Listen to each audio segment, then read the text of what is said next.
I got involved at eReferrals because I just knew it had to happen. I was a long time been very sick of having to print off to fax, or fax directly from my computer to a great abyss without any acknowledgement of where those patient referrals went until I got something back weeks later. Sometimes we didn't even get any referral back, and we found out the fax had been lost, and it's a very hard mandrolic process to account for that. So knowing a lot about technology, I've been waiting for a long time for something like this to happen to allow us to improve our service, really. The original reasons for setting up the e-referral project around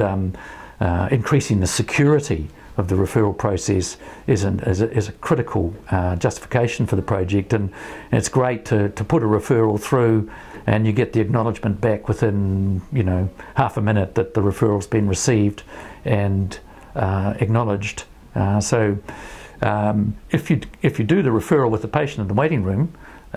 with the patient in the consulting room, which I think is often possible, it's great for both parties to see that the referral's been done and acknowledged. It's quite a satisfying sort of result. I've been particularly supportive of this development from the beginning because there are substantial benefits that can be gained by applying a systematic approach to referral to all of, for example, 26 subspecialties that have so far been involved. And what's been particularly appealing about this has been the fact that the clinicians within the hospital environment have been so supportive of the development, and that we've been able to achieve regional pathways for referral throughout each of those subspecialties. And what that means, in fact, is that no matter where you live, whether you're in, or where you're being referred to, whether it be Waitemata or Counties Manukau, Auckland, the same referral form will be used. The e-referral system will automatically send it to the correct DHB for the referral. So in the case of Auckland, where you've got several hospitals that are seeing different things, it'll automatically select based on the patient's address and the specialty that you're referring to, which hospital it'll direct the referral to. And that again saves double handling through DHBs declining referrals and then having to forward it to another DHB. What is the most exciting, I think, disruptive thing electronic referrals will allow us to do is to actually update from a recent consult. So talk to a specialist, this has happened since you saw this patient, what do you think? And get a virtual consult, well, a real-time consult, but without having to get the patient to turn up to outpatients again, see a registrar who doesn't know the patient and doesn't know what's going on. As part of the e-referral system, there is a specific box where you can tick and ask for specialist advice rather than referring to the outpatient clinic. And I've had several instances of this where I've ticked that box and within a week or two I've had the advice back in writing what to do, and that's actually saved patient appointments, and it can all be dealt with at a primary care level. I think this is going to be a very useful facility for GPs to ask a hospital specialist for advice about how to manage a particular problem without necessarily that patient having to attend a hospital appointment, and that saves the hospital system the slot for the patient appointment, and of course the patient doesn't have to attend an appointment unnecessarily. So that's going to be, I think, a good option so long as people are aware of that, and hospital systems are designed to, you know, to pick up those requests for advice and respond appropriately to them. It's early days so far, but what the eReferrals project will allow is for general practitioners to refer in specifically to a member of the multidisciplinary team. And although the experience to date has been relatively small, I'm aware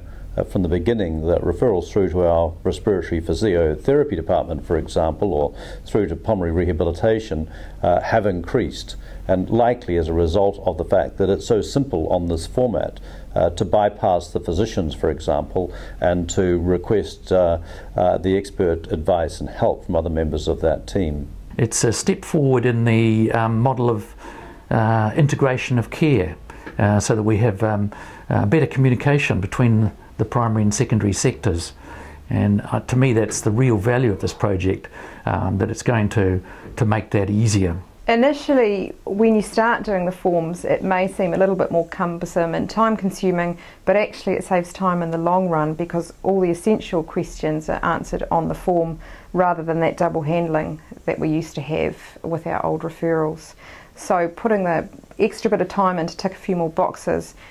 actually saves time in the long run. When GPs start to use the system, they'll find that some of the forms are very easy to use. They're quite simple forms, and as much as possible it's automatic, so that the form pre-populates with the information that's available in the practice management system,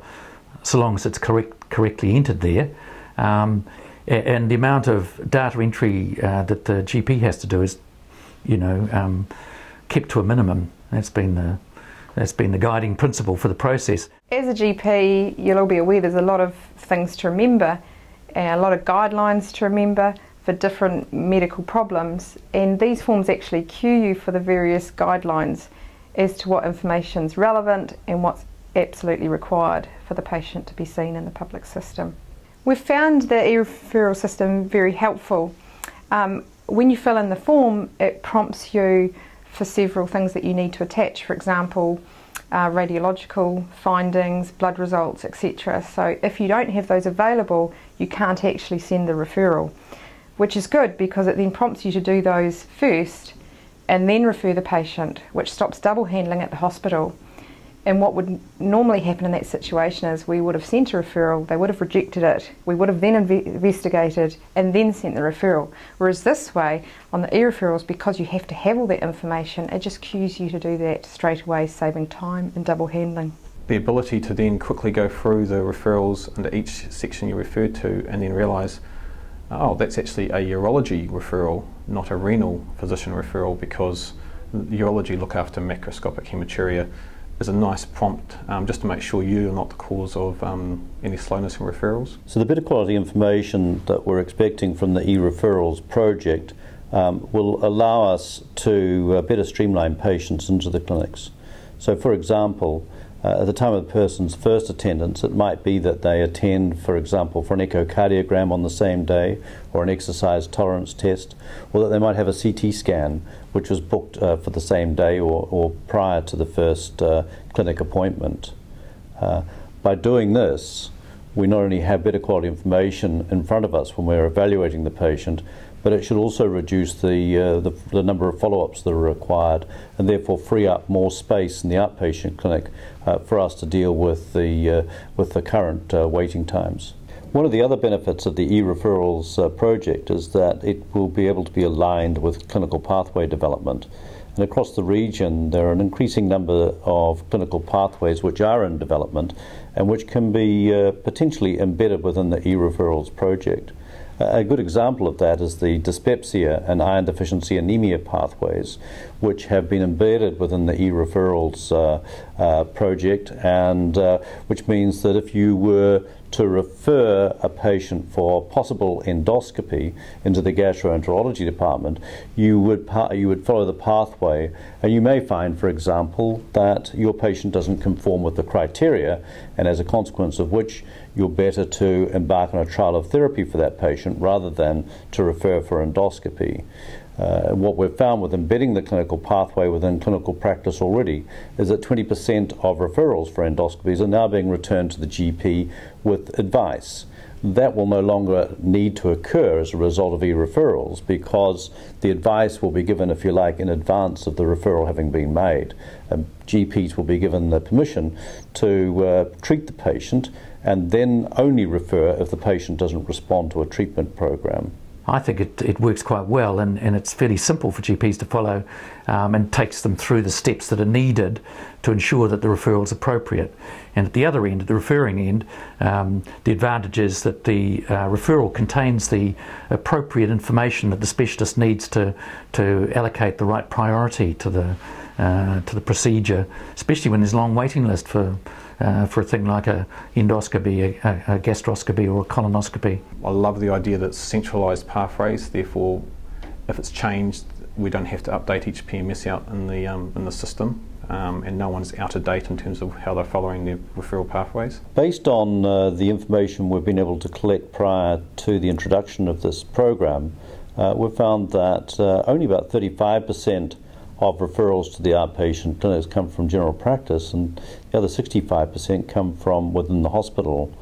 If you have e-referral criteria that are stringent and are well defined, then there's actually a potential for a reduction in referrals by as much as 10%. So I see the e-referrals project as a way of driving improvement, not only in terms of the quality of the referrals and our ability to assess the referrals better and therefore assign them more accurately to a prioritisation criteria, but this gives us a really, really good opportunity to improve performance across the whole of the outpatient clinic arena.